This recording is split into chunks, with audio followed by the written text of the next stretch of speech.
Assalamu alaikum, урматтуу мусулман бир туугандар. Баарыңыздарды кирип келген ыйык орозо айы менен куттуктайм. Баарыңыздарга сабыр тилейм, күч кубат тилейм. Эсен аман аягына чейин бир күн да калтырбай орозо тутуп алыңыздар. Аялдар тил орозосун кошо тутуңуздар. Эркектер болсо баарыңыздар да көз орозосун да кошо тутушуңуздарды өтүнүп кетем. Болбосо орозобуз ачкалык менен чаңкоодон башка нерсе болбой калышы мүмкүн. Бүгүн сиздерге айтып бере турган темам миома матка. Жатындын миомасы. Бул көбүнчө жашы 35 жаштан өткөндөн кийин көбүнчө жана кандан кала баштаганда учурай турган ушул жатындын залалсыз шишиги. Анын өлчөмү кичинекей будайдын данынан баштап дээрлик баскетбол тоончалык же болбосо ашкабактын өлчөмүндөй чоңго чейин болуп кете турган оору ушундай чоңоюп кетиши мүмкүн. Эң чоң миома 9 килограммга чейин жеткен. Демек бул ушундай өзгөчөлүк. Бирок жакшы жери дебейин, сиздерди бир аз болсо дагы жеңил кыла турган нерсе бул залалсыз шишик болуп эсептелинет. Эми анын түрлөрүн айта турган болсом, ал бир даана болуп калышы мүмкүн, көп даана болуп калышы мүмкүн.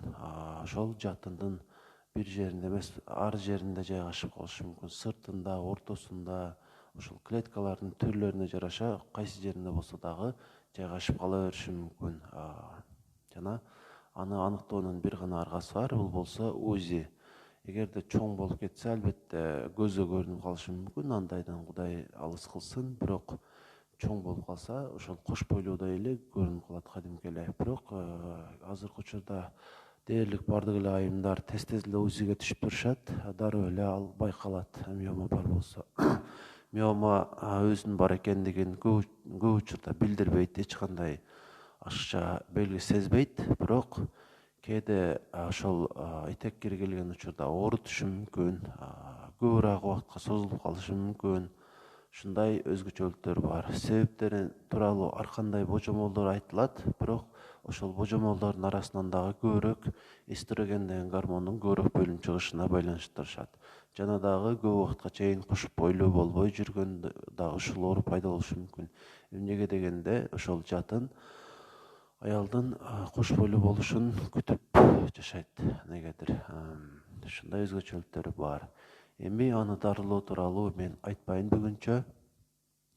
Мен болгону ошол миомадан ошол миомага жеткирбей турган же болбосо эгерде ошол менен ооруп аткан болсо, бир аз болсо дагы ооруну жеңилдете турган айрым кеңештерди эле айтып өтөм. Табигый болгон азыктарды кантип туура колдонуу аркылуу бул ооруга чалдыкпаш керек, же болбосо чалдыккан болсо дагы андан бир кыйла жеңилдесе болот. Эми кайсы азыктарды жегенге болбойт, мен ошолорду айтайын дагы. Андан кийин ошол миомада колдонсо жакшы пайдасын бере турган азыктарды айтып өтөм. Биринчи эле бул ошол айтып өттүм, эстроген гормону көп бөлүнүп чыкканынан дагы ушул миома пайда болот деп. Демек, эстрогендин жакшы иштелип чыгышына шарт түзө турган азыктардан алыс болуш керек. Бул болсо биринчи эле сүт азыктары. Сүт азыктары канчалык көп колдонулса, ошол эстрогендин көп бөлүнүп чыгышына шарт түзүп, миоманын пайда болушуна дагы шарт түзүп калат. Ошондуктан сүт азыктарынын баарын же азыраак колдонуш керек, же такыр колдонбош керек. Өзүңүздөр жакшы билесиздер, сүт бул жаш баланын азыгы. Болгондо дагы ошол көкүрөк сүтү менен гана азыктанган баланын эле азыгы. Калган адамдарга бул көп сунуштала бербей турган нерсе. Анан дагы сүттү жакшы билесиздер, ал ичти абдан катырып коет. Ошондуктан анан алыс болгону аракет кылыңыздар, айрыкча айымдар.